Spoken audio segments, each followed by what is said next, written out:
So we have started off with new chapter in the last session. If you remember, we have started with which chapter? Magnetism. तो हमने कल magnetism के कुछ basic concepts develop किए थे. For example we have seen what are magnetic field lines. Magnetic field lines, they start from north pole and end at south pole. They form loop like structure unlike electric field lines. Then the intensity of magnetic field at any point is given by the number of field lines passing through a given area at that point. जितने ज्यादा field lines एक area में से पास होंगे उतना ज्यादा magnetic field का strength होगा. Magnetic field lines neither meet nor intersect each other because at the point of intersection magnetic field has two different direction जो होता नहीं है. that is why they do not meet or do not intersect each other. and चार properties देखे थे ना. at any point tangent drawn to the magnetic field line gives direction of magnetic field. उसके बाद हमने देखा था what is bar magnet and properties of bar magnet. तो बार मैग्नेट में बेसिकली दो पोल्स होते हैं, एक होता है नॉर्थ पोल, एक होता है साउथ पोल. तो bar magnet has two poles, one is north pole and the other is south pole. North pole का पोल स्ट्रेंथ होता है प्लस QM, साउथ पोल का होता है minus QM. A straight line passing through both the poles is known as axis of magnet.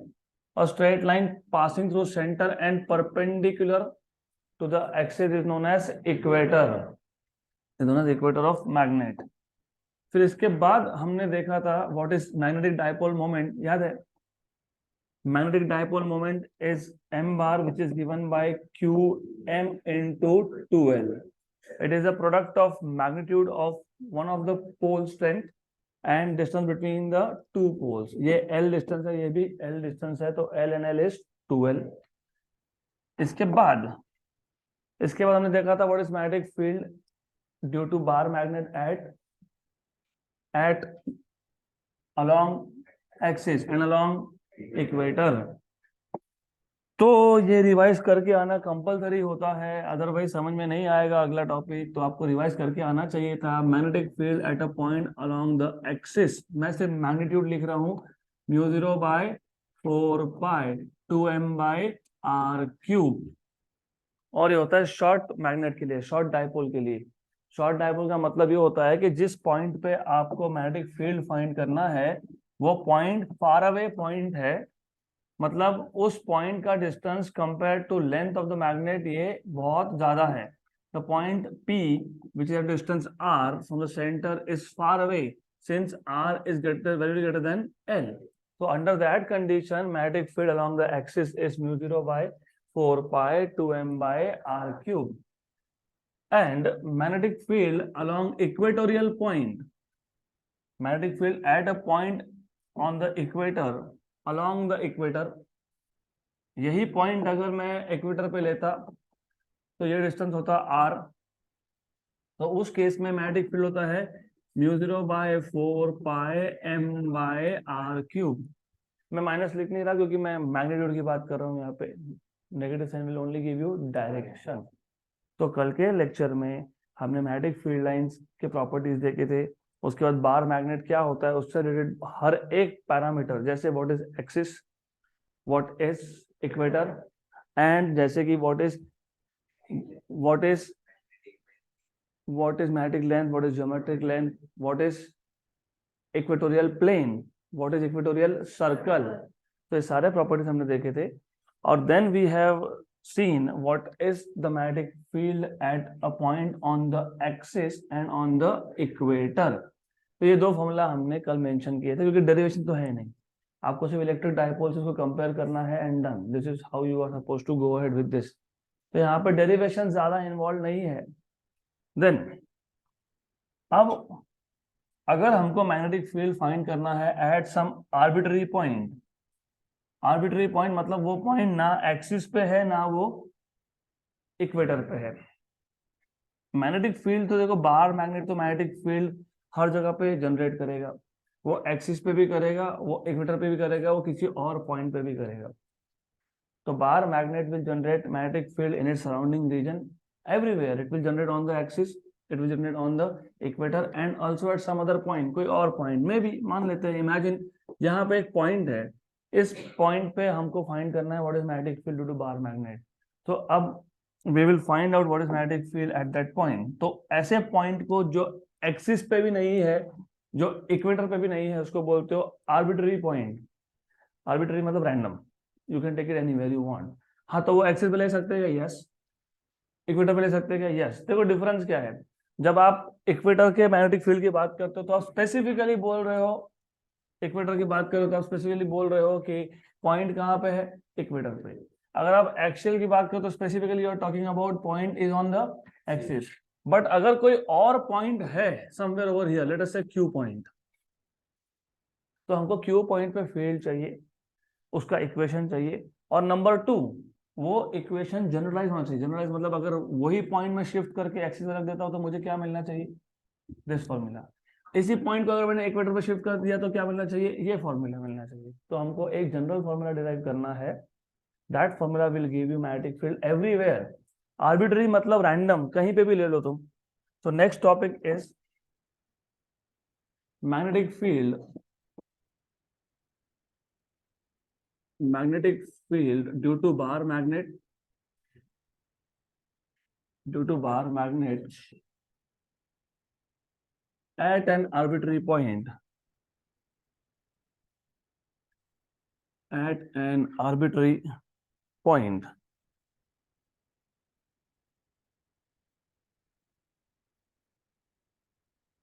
तो what we have is, हमारे पास एक बार मैग्नेट है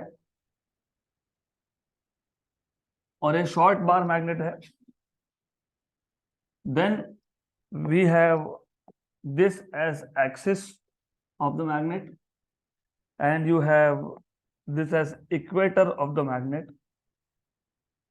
and आपको ऑलरेडी पता है but I will just mention this. देखो what is the direction of dipole moment? South to north, negative pole strength to positive pole strength. मैं एक काम करता हूँ, यहाँ पे साउथ पोल लेता हूँ, मतलब इसका पोल स्ट्रेन क्या है? -qm। और यहाँ पे नॉर्थ पोल लेता हूँ, इसका पोल स्ट्रेन क्या है? +qm। तो आपको ऑलरेडी पता है the direction of magnetic dipole moment is from south to north. मतलब ये डायरेक्शन किसका आ गया? m का। तो this is direction of magnetic dipole moment m bar from south to north. Imagine यहाँ पे एक पॉइंट है P। इस P पॉइंट पे हमको फाइंड करना है मैग्नेटिक फील्ड। तो P पॉइंट पे क्या फाइंड करना है हमको? Magnetic field. और जिस पॉइंट पे आपको मैग्नेटिक फील्ड फाइंड करना होता है, जिस पॉइंट पे आपको मैग्नेटिक फील्ड फाइंड करना होता है, उसको कभी भी आप कहां से मेजर करते हो? सेंटर से, सेंटर ऑफ द मैग्नेट से। तो ये आ गया आपका सेंटर से इसका डिस्टेंस, और इसको आप हमेशा डिनोट करोगे r से। अगर आपको इसको वेक्टर के फॉर्म में लिखना है तो इसको बोलोगे r बार, पोजीशन वेक्टर। क्योंकि सेंटर से ही मेजर कर रहे हो तो सेंटर इज ओरिजिन ऑल्सो, और position vector always start from origin.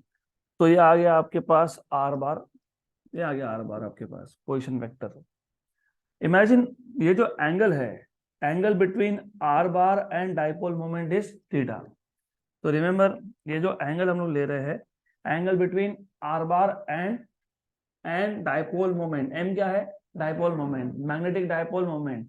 Angle between r bar and dipole moment is theta, right. अब इसको इस पॉइंट पे मैग्नेटिक फील्ड फाइंड करना है। इसके दो अप्रोच है, एक अप्रोच थोड़ा लेंदी है और एक अप्रोच थोड़ा शॉर्टकट है। तो आपके बुक में दिया है शॉर्टकट अप्रोच, तो मैं शॉर्टकट अप्रोच ही लूंगा। और इजी भी है because you can directly use this two formulas.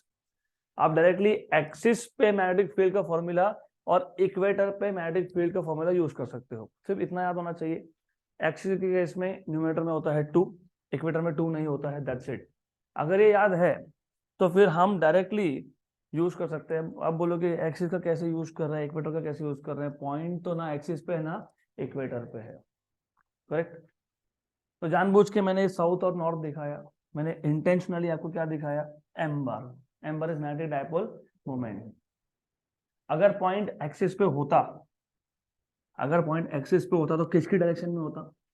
m bar, very good. और अगर पॉइंट इक्वेटर पे होता तो उसका डायरेक्शन क्या होता? परपेंडिकुलर टू m बार।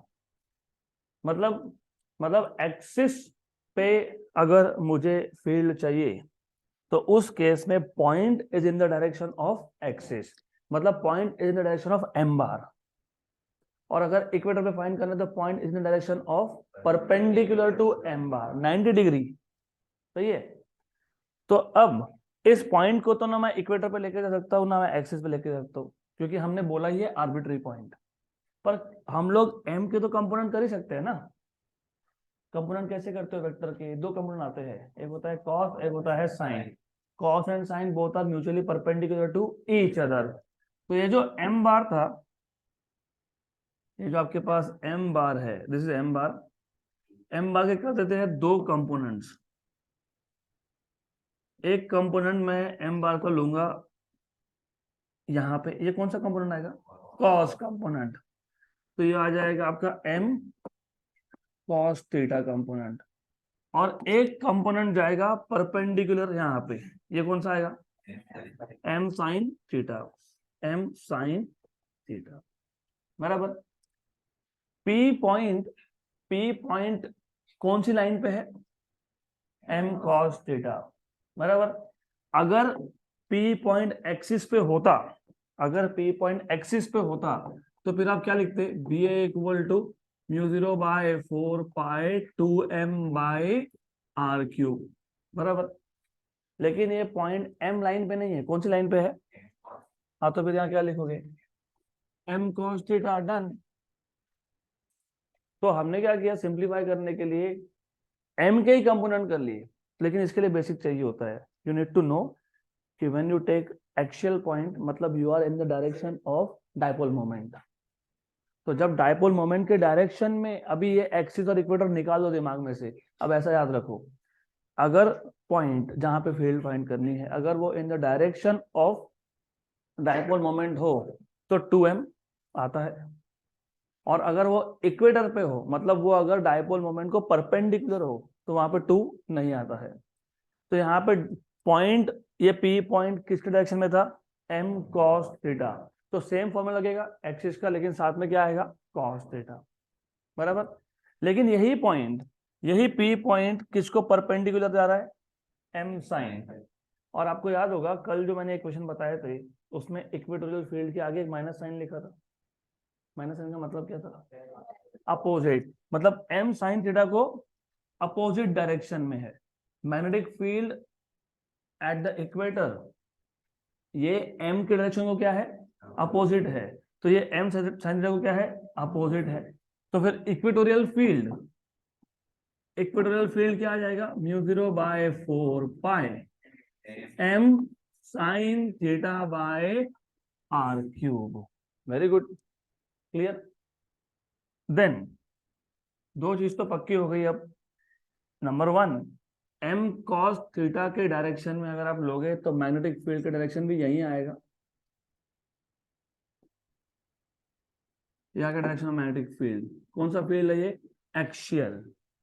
और अगर आप लेते हो एम साइन थीटा के डायरेक्शन में तो कहाँ आना चाहिए? यहाँ पे। लेकिन विथ माइनस साइन मतलब कहाँ जाएगा? अपोजिट, मतलब यहाँ जाएगा। तो ये क्या आ जाएगा? एम इक्वेटर बराबर। एम इक्वेटर मतलब बी इक्वेटर।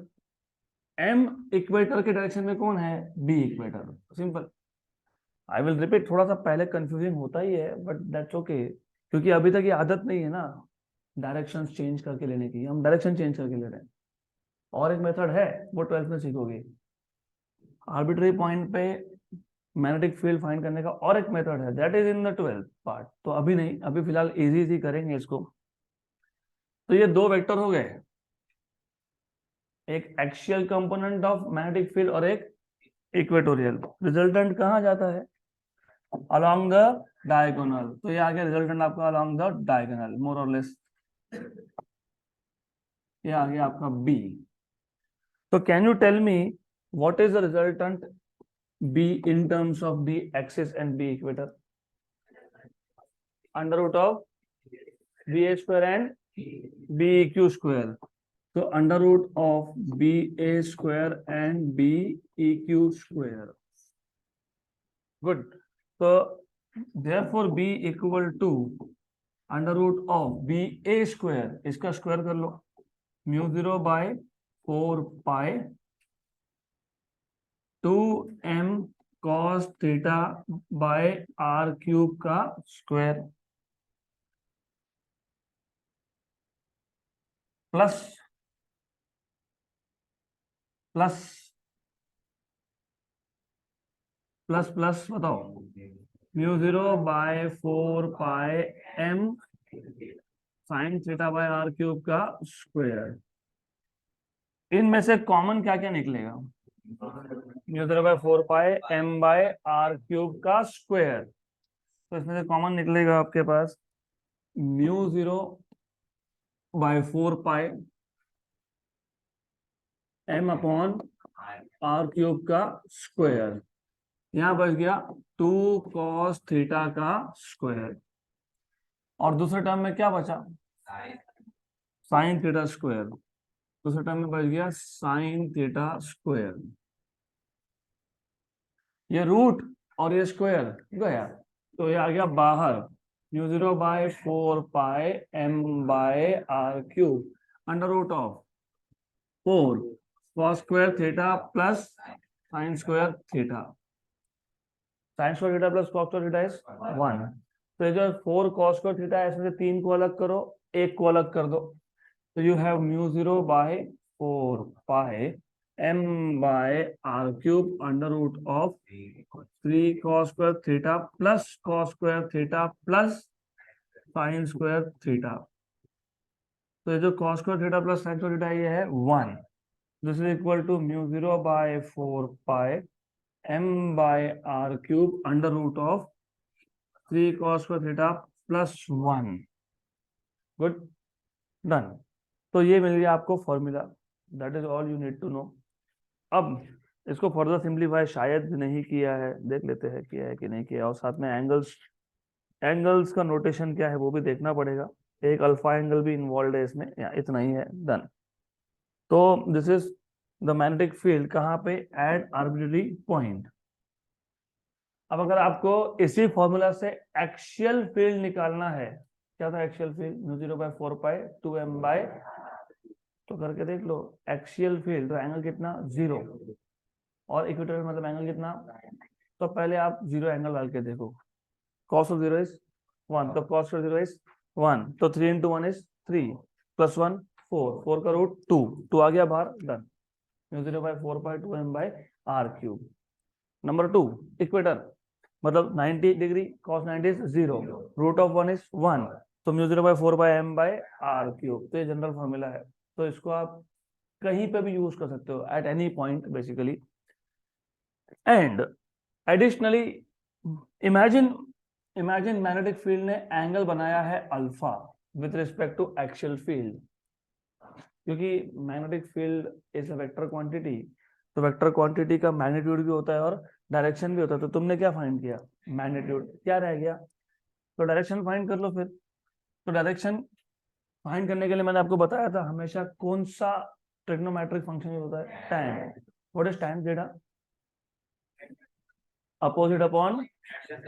तो ये जो बी ई क्यू है इसको मैं सामने ड्रॉ करूंगा तो ये बन जाएगा अपोजिट और बी ए बन जाएगा adjacent.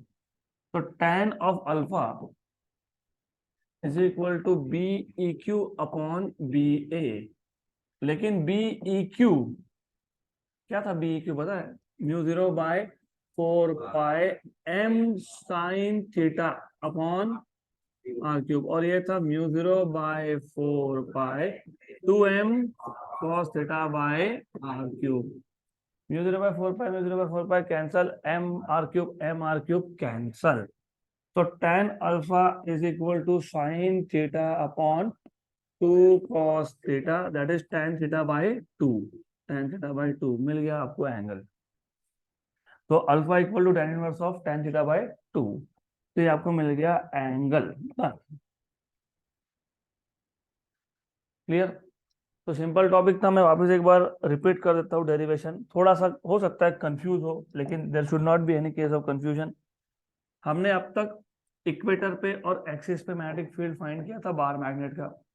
This time we are suppose to find out magnetic field at any point, arbitrary point. तो पहले मैं दिखा देता हूँ एक्सिस। तो this is axis of bar magnet.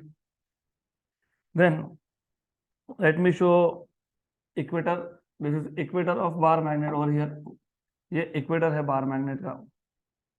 हमको जिस पॉइंट पे फील्ड फाइंड करना है, हमको जिस पॉइंट पे फील्ड फाइंड करना है, वो पॉइंट ना इक्वेटर पे है ना एक्सिस पे है, it is somewhere over here, P point. और याद रखना, जिस पॉइंट पे आप फील्ड फाइंड करते हो उसका डिस्टेंस आप हमेशा सेंटर ऑफ द मैग्नेट से ही मेजर करते हो, ऑलवेज। तो इसका डिस्टेंस फ्रॉम द सेंटर, इस पॉइंट का distance from the centre is R. और अगर आपको वेक्टर टर्म्स में लिखना है तो आर बार। देन यहाँ पे हमने ले लिया south pole, south pole imagine कर लिया। यहाँ साउथ ही क्यों किया, मत करो, उल्टा कर लो, सिर्फ आपका ही मैथमेटिक्स कैलकुलेशन बढ़ने वाला है। तो ये आ जाएगा माइनस क्यू एम, और ये है north which is plus Q M. तो ये जो हमारे पास मैग्नेटिक डाइपोल मोमेंट होता है उसका डायरेक्शन क्या होता है, साउथ टू नॉर्थ। मतलब ये आ गया direction of magnetic dipole moment M bar. तो इसके मैं अभी दो कंपोनेंट कर सकता हूँ, एक कर सकता हूँ यहाँ पे which is m cos theta because this is theta, तो ये आ जाएगा m cos थीटा। दूसरा कंपोनेंट आ जाएगा m sin theta, perpendicular component आ जाएगा m sin थीटा। और अगर आपको एक्सियल और इक्वेटोरियल फील्ड प्रीवियस केस का याद है तो it was mu 0 by 4 pi 2 m by r cube. यहाँ पे क्राइटेरिया है, ये पता होना चाहिए, आप जब एक्सिस पे फाइंड करते हो मतलब you are in the direction of dipole moment, तो उस केस में क्या आता है 2m बाय आर क्यूब। अब ये जो पॉइंट है एक्सिस पे है क्या, नहीं। ये इक्वेटर पे है क्या, नहीं।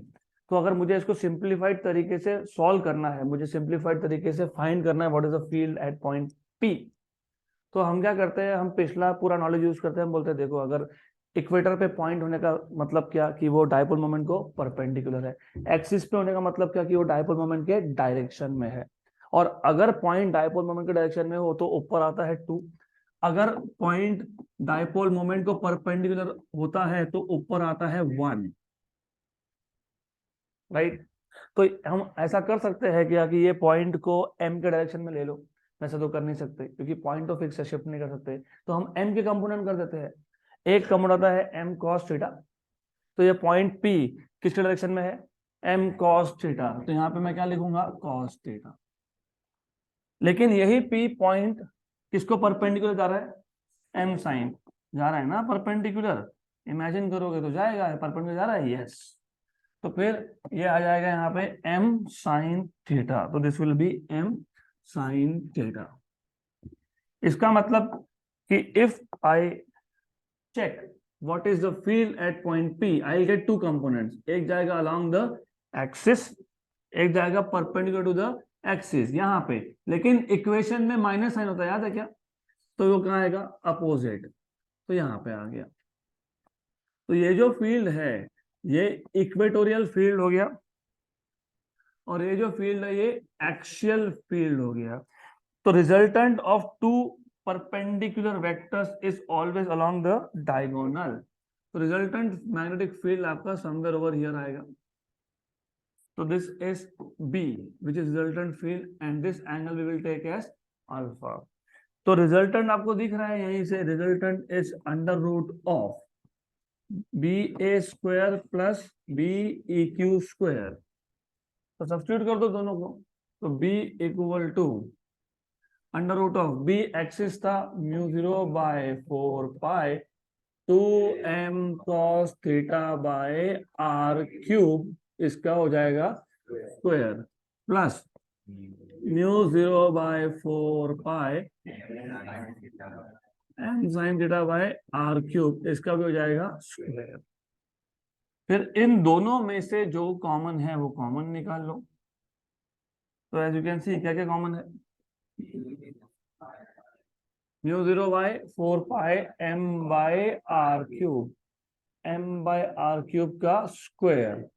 तो यहाँ बचा 2 cos थीटा का स्क्वायर, मतलब 4 cos स्क्वायर थीटा यहाँ बचा साइन थीटा का स्क्वायर, मतलब साइन स्क्वायर थीटा। ये 4 कॉस स्क्वायर में से एक कॉस स्क्वायर को सेपरेट कर लिया, और ये जो स्क्वायर और उसका रूट है ये रूट के बाहर आ जाएगा। तो μ0/4πm/r³, okay, under root 3 cos square theta +1, done. ये आ गया आपके पास रिजल्टेंट फील्ड। और अगर थीटा 0 डालोगे तो आपको एक्सियल फील्ड वो मिल जाएगा, थीटा 90 डालोगे तो इक्वेटोरियल। फिर हमको बी का डायरेक्शन चाहिए, तो डायरेक्शन के लिए तो हमेशा हम अल्फा मतलब tan यूज करते हैं। tan alpha equal to opposite, मतलब B A Q upon B A.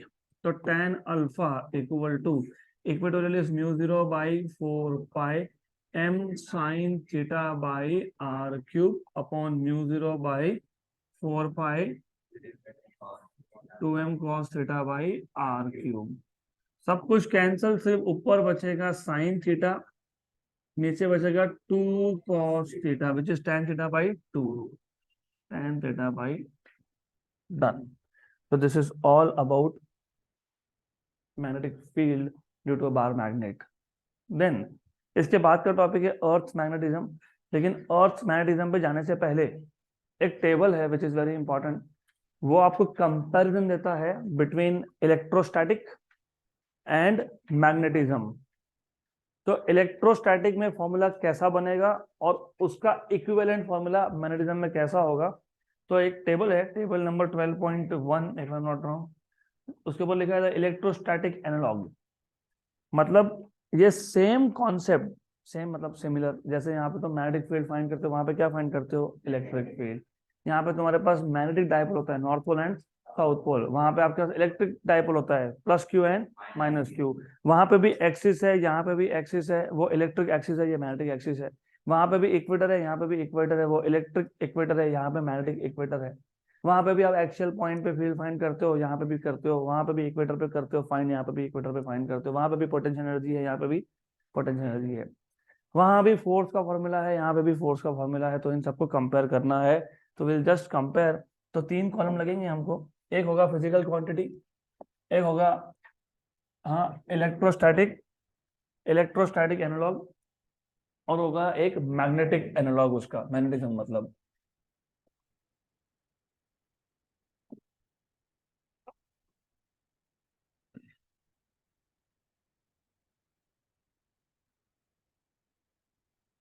Okay, तो इन टोटल 5-6 क्वांटिटीज है जो दोनों केसेस में quite similar. I am not saying exactly similar, I am saying quite similar. तो we will see कौन से quantity है।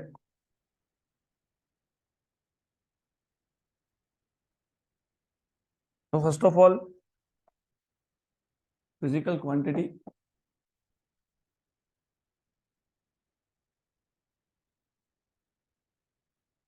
देन उसका इलेक्ट्रोस्टैटिक एनालॉग, देन उसका मैग्नेटिक एनालॉग, मतलब मैग्नेटिज्म में उसका फॉर्मूला बेसिकली। तो सबसे पहले फंडामेंटल क्वांटिटी, वहां पे लिखा होगा basic quantity, basic physical quantity. तो बेसिक फिजिकल क्वांटिटी इलेक्ट्रोस्टैटिक में, बेसिक फिजिकल क्वांटिटी कौन सा, चार्ज, +q -q। यहाँ पे पोल, नॉर्थ पोल और साउथ पोल। तो basic physical quantity number 1, basic physical quantity,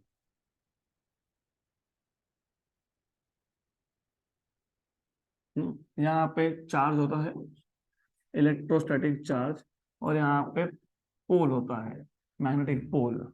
तो डिटेल में लिखूंगा नहीं, टेबल दिया ही है आपको। Number 2, field, field. तो इलेक्ट्रोस्टैटिक्स में इलेक्ट्रिक फील्ड, और वहां पे magnetic field, electric field and magnetic field. Third, constant, यहाँ पे 1/4πε0। और याद रखना, अगर डिनोमिनेटर में ε0 है तो μ0 न्यूमरेटर में आएगा, तो μ0/4π। वैसे इसकी वैल्यू भी लिख सकते हो ऐसा यूनिट्स में, 9 × 10⁻⁹ और ये 10⁻⁷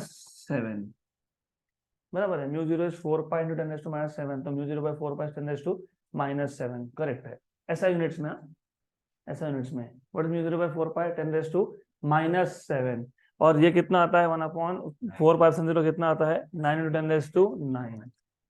देन अगला dipole moment.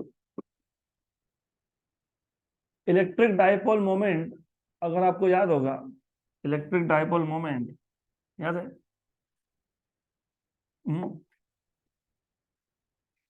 P equal to Q into 2L, और डायरेक्शन होता है नेगेटिव से पॉजिटिव चार्ज। यहां पे आता है m bar which is QM into 2L bar, इसका डायरेक्शन होता है साउथ से north. Then force, force charge into electric field, force is charge into electric field Q into E, वहां पे Q इंटू B है ना, QM into B, where QM is pole strength. Then energy, तो अगर आपको याद होगा हमने एक इलेक्ट्रिक डायपोल को एक एक्सटर्नल इलेक्ट्रिक फील्ड में रखा था, उस पर टॉर्क एक्ट हुआ था, याद है? नहीं याद है तो याद करना पड़ेगा, क्योंकि ये 12th में और 3 जगह पे लगने वाला है। हमारे पास एक एक्सटर्नल इलेक्ट्रिक फील्ड था, बताओ तो डायरेक्शन क्या होता है इलेक्ट्रिक फील्ड का? पॉजिटिव से नेगेटिव। इस एक्सटर्नल इलेक्ट्रिक फील्ड में हमने एक इलेक्ट्रिक डाइपोल प्लेस किया था। We have placed an electric dipole in this external electric field. ये चार्ज था पॉजिटिव, ये चार्ज था नेगेटिव।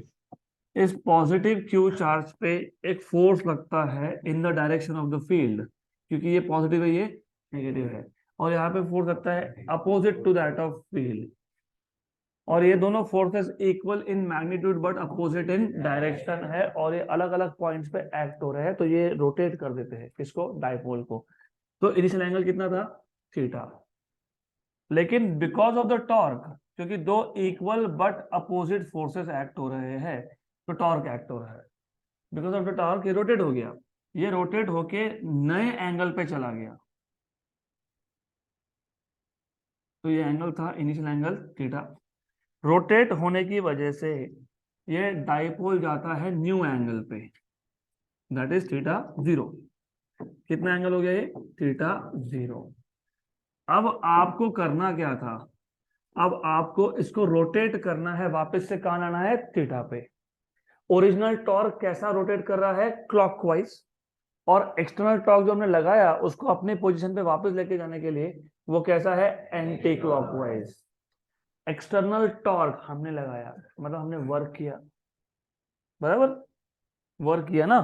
और अगर आपको याद होगा work done in small rotation, work done in small rotation was tau D theta. ऐसा हमने इलेक्ट्रोस्टैटिक्स में किया है, 11th के इलेक्ट्रोस्टैटिक्स में ये सब किया है हमने। देन हमको टोटल वर्क डन निकालना होगा, तो क्या करोगे? इंटीग्रेट। इंटीग्रेट कहां से? थीटा 0 से थीटा तक। तो total work done W torque होता है, याद है? P sin थीटा, याद है? Torque acting on electric dipole, P E sin theta D theta. फिर इसमें से तुम P और E को निकाल लोगे आउटसाइड, क्योंकि ये क्या है? कॉन्स्टेंट्स है। फिर तुम साइन थीटा पे करोगे इंटीग्रेट। साइन थीटा का इंटीग्रेशन होता है माइनस कॉस थीटा।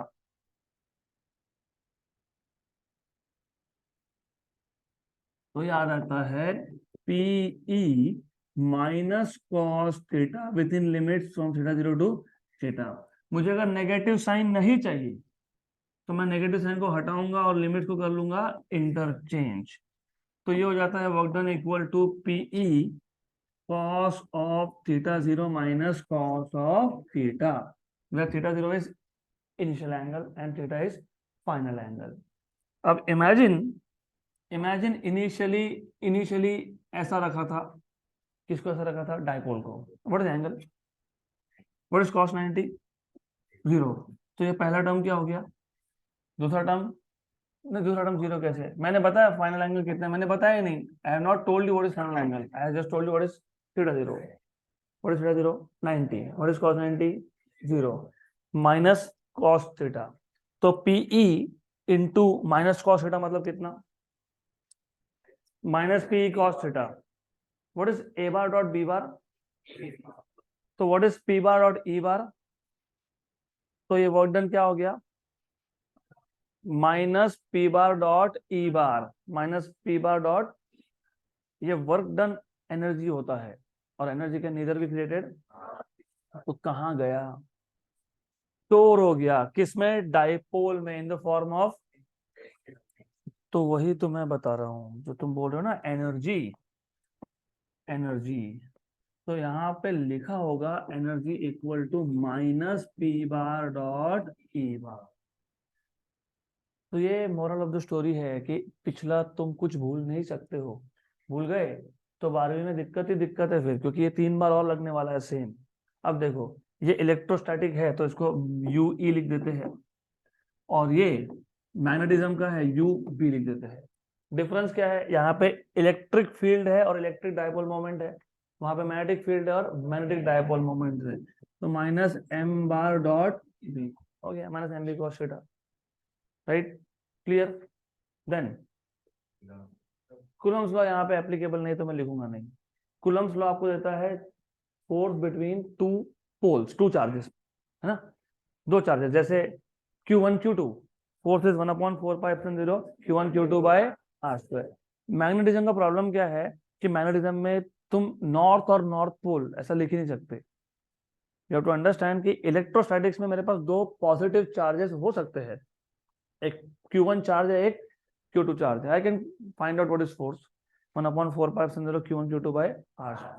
मैग्नेटिज्म का प्रॉब्लम यह है कि सिर्फ नॉर्थ पोल, एक नॉर्थ पोल दूसरा नॉर्थ पोल ऐसा एग्जिस्ट करता ही नहीं है। Magnetic monopole does not exist. North लोगे तो साउथ आएगा, आएगा ही आएगा। तो यहाँ पे force between north north, force between south south, force between north south, force between south north की बात ही नहीं हो सकती। फोर्स बिटवीन टू मैग्नेट्स बोल सकते हो तुम, लेकिन मैग्नेट्स मोनोपोल है कि डाइपोल्स है? और इलेक्ट्रिक चार्जेस मोनोपोल एग्जिस्ट हो सकते हैं क्या? यस। तुमने सुना है सिर्फ +10 कूलम चार्ज? यस। सुना है ऐसा -20 कूलम चार्ज? यस। कभी सुना है क्या सिर्फ नॉर्थ पोल? नहीं। तो इसलिए कूलम्स लॉ हम स्किप करेंगे, कूलम्स लॉ का यहाँ पे एनालॉग बनता ही नहीं है। There is no comparison between Coulomb's law in electrostatics and something in magnetism, होता ही नहीं है, तो हम लिखेंगे नहीं। उसके बाद एक्सियल फील्ड आपने फाइंड किया है दोनों जगह पे, किया था ना, इलेक्ट्रिक डाइपोल के केस में भी किया है और मैग्नेटिक डाइपोल के केस में भी किया है फाइंड। तो next is axial field. Axial field point number 7, axial field. मैं सिर्फ मैग्नीट्यूड लिखने वाला हूं, मैं डायरेक्शन लिखूंगा नहीं, जब लगेगा तब देखेंगे डायरेक्शन को। 1/4πε0 2p/r³, यहाँ पे μ0/4π2m/r³। फिर equatorial field, equatorial field that is 1/4πε0 r³ and by 4π m/r³। Good, done. This is the basic comparison between electrostatics and magnetism, और ये बहुत काम में आएगा ही आगे, you will see। अगर ये पता है तो फिर 2 चैप्टर का काम एक पढ़ के ही हो जाता है। अगला टॉपिक है earth magnetism. Next topic should be earth magnetism. बहुत इंटरेस्टिंग, बहुत simple. Earth magnetism,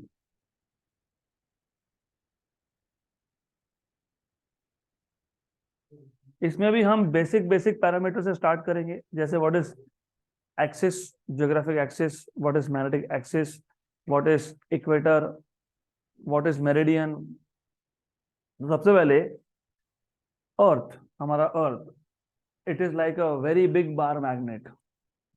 So Earth behaves like a big bar magnet. The study of Earth's magnetic field is known as terrestrial magnetism. Terrestrial सुना होगा ना? Extra terrestrial सुना है? Extra terrestrial. पता है किसको बोलते हो? Aliens को. Extra. Earth is territory. तो Earth से related क्या होता है? Terrestrial. और Earth को छोड़ के extra terrestrial. तो हम किसका मैग्नेटिज्म पढ़ रहे हैं यहाँ पे? तो किसका कर रहे हैं? टेरेस्ट्रियल का. तो the study of earth magnetic field is known as terrestrial magnetism और जियो मैग्नेटिज्म, क्योंकि जियोग्राफी में जियो मतलब अर्थ होता है. तो the study of earth magnetic field, the study of earth magnetic field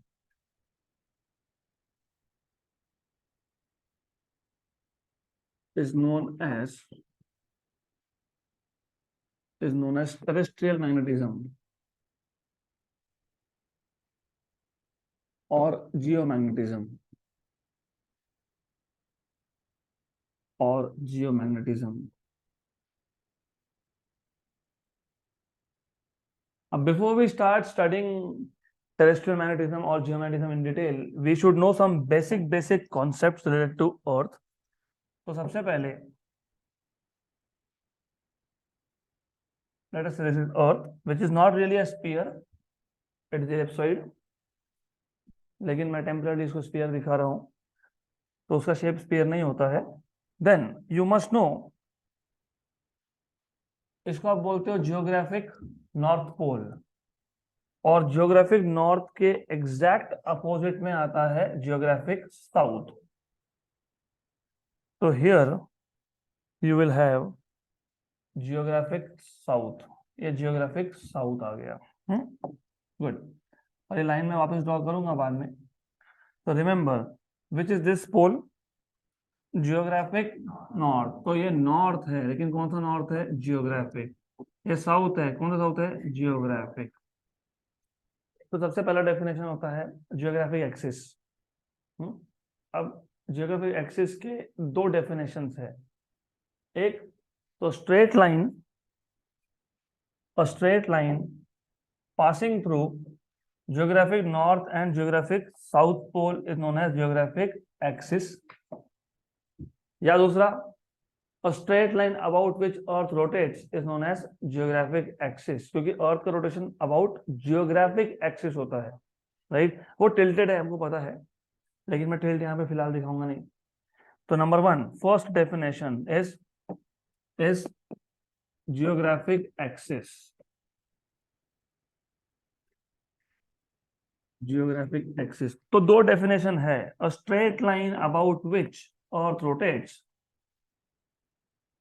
a straight line about which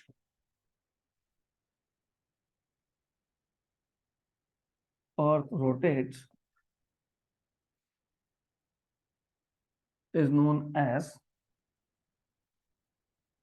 known as geographic axis.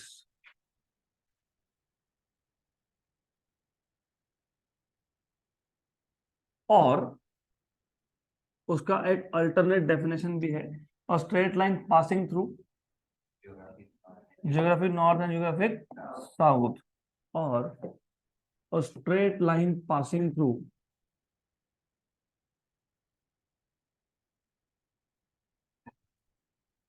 straight line passing through geographic north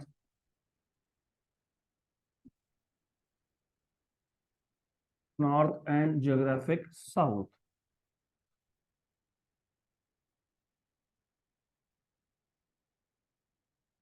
And geographic south is known as geographic axis.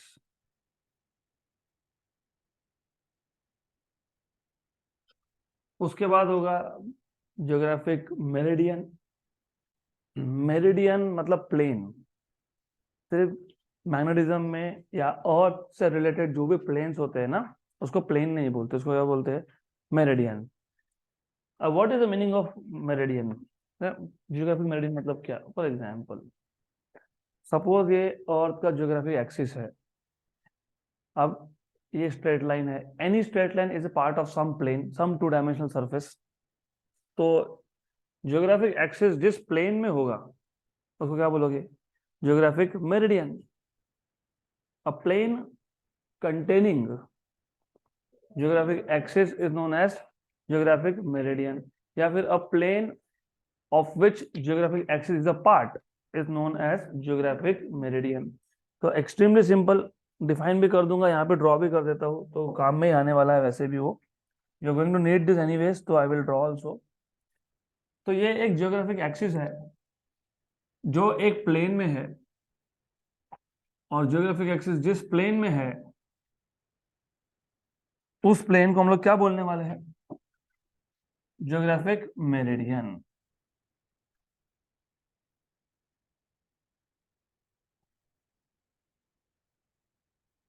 आ गया?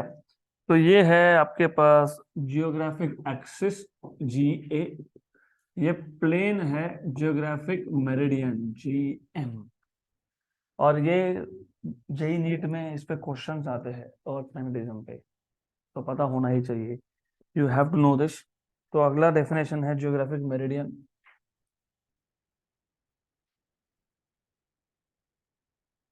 Geographic meridian, इसको true meridian भी बोलते हैं। क्या बोलते हैं इसको? True meridian. तो क्या बोलोगे, कैसे लिखोगे? A plane containing, a plane containing geographic axis is known as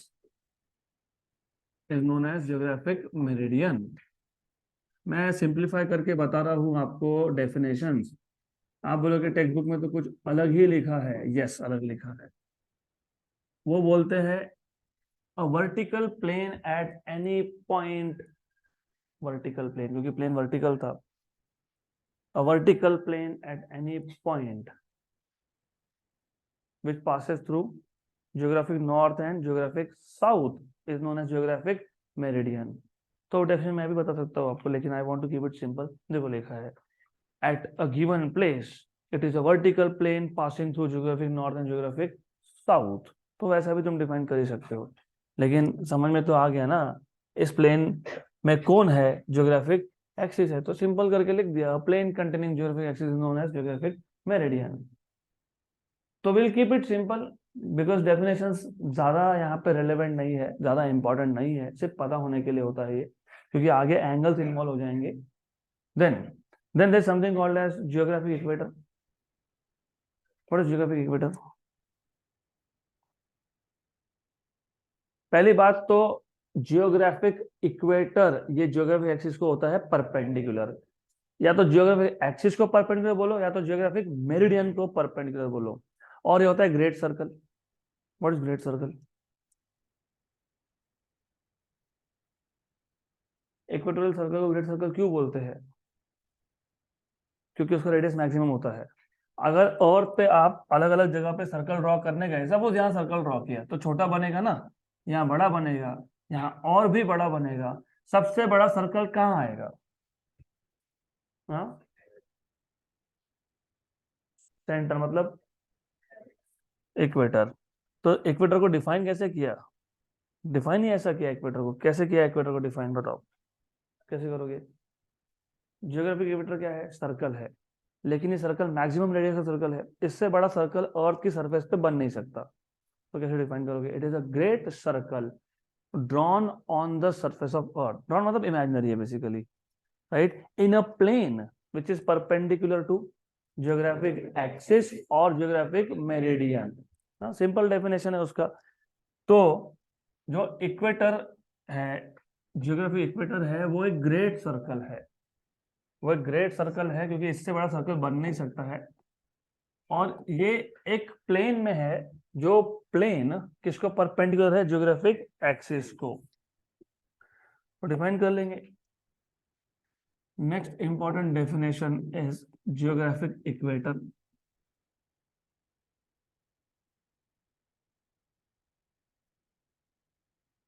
geographic equator. It is a great circle. It is a great circle on the surface of Earth.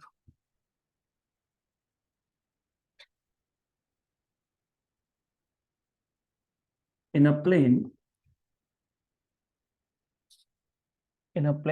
perpendicular to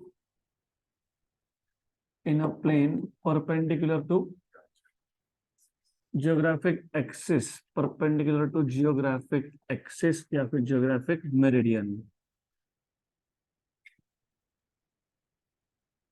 उसके बाद अगला topic है magnetic axis. Magnetic axis, अब मैंने आपको बताया थोड़ा time पहले कि अर्थ को तुम इमेजिन कर सकते हो as a very big bar magnet. और इंटरेस्टिंगली पता ये होना चाहिए जो ज्योग्राफिक नॉर्थ होता है वो एक्चुअली मैग्नेटिक साउथ होता है, और मैग्नेटिक फील्ड जो है वो फ्लिप्ड है, उल्टा है वो. जैसे Europe, what is Europe? European part जो है वो क्या है? नॉर्थ पोल है. वो कौन सा नॉर्थ पोल है? ज्योग्राफिक नॉर्थ है ना. तुम बोलते ना मैं ऊपर जा रहा हूँ, इक्वेटर से ऊपर जा रहा हूँ, मतलब कहाँ जा रहा हूँ? नॉर्थ. हम कौन से हेमिस्फीयर में है? नदर्न हेमिस्फीयर में है. ऑस्ट्रेलिया ये कौन से हेमिस्फीयर में है? सदर्न हेमिस्फीयर में है. क्योंकि तुम यहाँ पे ज्योग्राफिक नॉर्थ और ज्योग्राफिक साउथ की बात कर रहे हो. लेकिन अर्थ का जो मैग्नेटिक बेसिकली डाइपोल है वो उल्टा है. जहां पे ज्योग्राफिक नॉर्थ है वहां पे मैग्नेटिक साउथ है, थोड़ा सा शिफ्टेड है, मतलब यहाँ पे. और जहां पे ज्योग्राफिक साउथ है वहां पे मैग्नेटिक नॉर्थ है, थोड़ा सा शिफ्टेड है. तो you need to know this. तो यहाँ ये मैग्नेटिक साउथ और ये मैग्नेटिक नॉर्थ. Good, right. ऐसा उल्टा होता है वो. तो आपके पास जो कंपास आप यूज करते हो टू फाइंड आउट डायरेक्शन, उसमें जानबूझ के उल्टे पोल्स लिखे होते हैं. बताता हूँ बाद में, वो हम आएंगे उस पर भी. ये पता होना चाहिए ज्योग्राफिक नॉर्थ के पास में मैग्नेटिक साउथ है, ज्योग्राफिक साउथ के पास में मैग्नेटिक नॉर्थ है, पास में है, ओवरलैप नहीं है. तो ओवरलैप नहीं है उस दोनों में. तो there is some angle between these two, और a straight line passing through magnetic south and magnetic north is called as magnetic axis. Simple. तो ये आ गया आपके पास मैग्नेटिक एक्सिस, एम ए. तो एक्सट्रीमली सिंपल आइडिया. वो एक क्या मूवी था, आई डोंट रिमेम्बर. 21 दिसंबर को लास्ट दिन होगा दुनिया का, कैसा कुछ तो मूवी था हॉलीवुड का. 2012 ऐसा कुछ तो था, 2012. उसमें ये वर्ड यूज किया था, अर्थ का मैग्नेटिक फील्ड अनस्टेबल हो गया है, वो रोटेट हो रहा है. तो उनका बोलने का मतलब ये था कि वो अर्थ का मैग्नेटिक फील्ड ज्योग्राफिक एक्सिस के साथ अलाइन होगा. अलाइन होगा मतलब अभी देखो क्या है, यहाँ पे कौन है? ज्योग्राफिक नॉर्थ है. यहाँ पे कौन है? तो उनका ऐसा बोलना था कि ये वाला पोल ऊपर आ जाएगा, ऐसा वो बोलना चाहते थे. वो was absolute nonsense by the way, but anyways. होगा भी तो it takes thousand, not thousand, it takes lakhs of years, not even lakhs, crore of years. तो इतना फास्ट तो होगा नहीं. तो होगा जब होगा, अभी तो पता नहीं. तब तक हम रहेंगे नहीं. हम मतलब ह्यूमन स्पीसीज, हमारा प्लेनेट क्यों नहीं रहेगा पता है? सन इज एक्सपैंडिंग. तो जब तक वो होगा हम सन के अंदर होंगे, अर्थ. क्योंकि कम से कम उसका रेडियस जाने वाला है समवेयर अराउंड मार्स तक, इतना तो बढ़ेगा वो बिफोर इट ब्लास्ट. तो ठीक है. एनीवेज, तो अभी हमको डिफाइन करना है what is magnetic axis.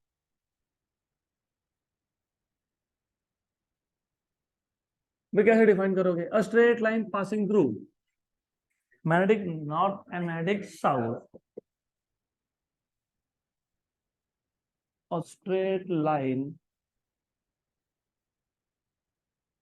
passing through magnetic north pole and magnetic south pole and magnetic south pole is known as magnetic axis. Is known as magnetic axis.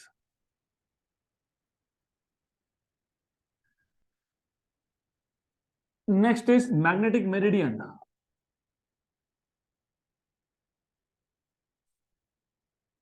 जैसे आपने ज्योग्राफिक मेरिडियन डिफाइन किया, कैसे किया? A plane containing geographic axis is known as geographic meridian. वैसे ही a plane containing magnetic axis is known as magnetic meridian. तो this is a plane containing magnetic axis.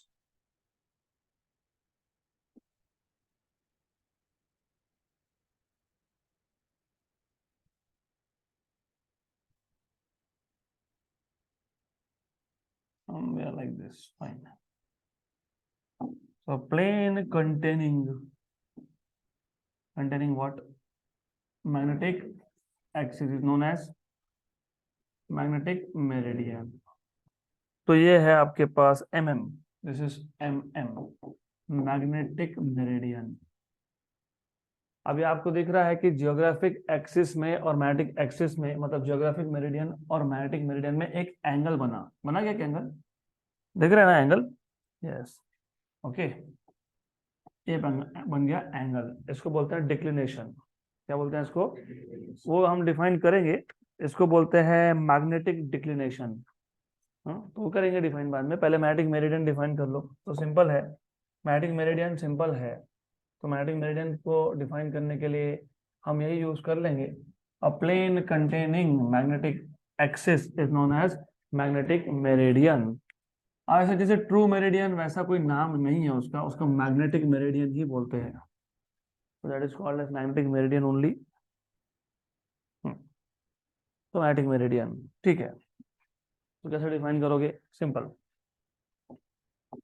A plane containing magnetic axis is known as magnetic meridian. A plane containing magnetic axis is known as magnetic meridian.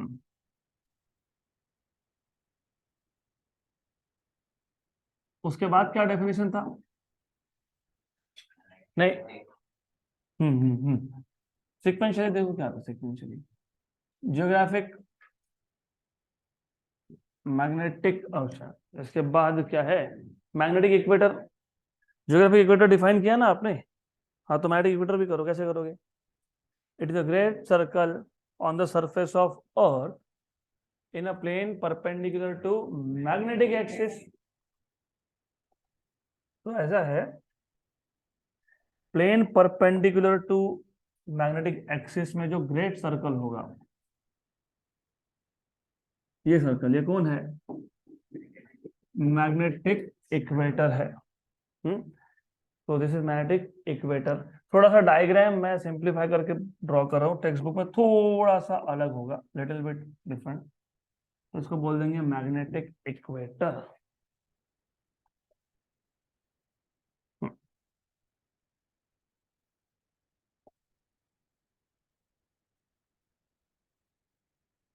Magnetic equator. It is a great circle on the surface of Earth in a plane perpendicular to magnetic axis. यहाँ तक clear? Yes. अब आपके आखिरी के दो definition रह गए. एक है मैग्नेटिक डिक्लिनेशन, एक है एंगल ऑफ डिप. और formula for earth magnetic field, वो और 4-5 न्यूमेरिकल, वो हम लोग कल खत्म करके इस चैप्टर को कर देंगे एंड.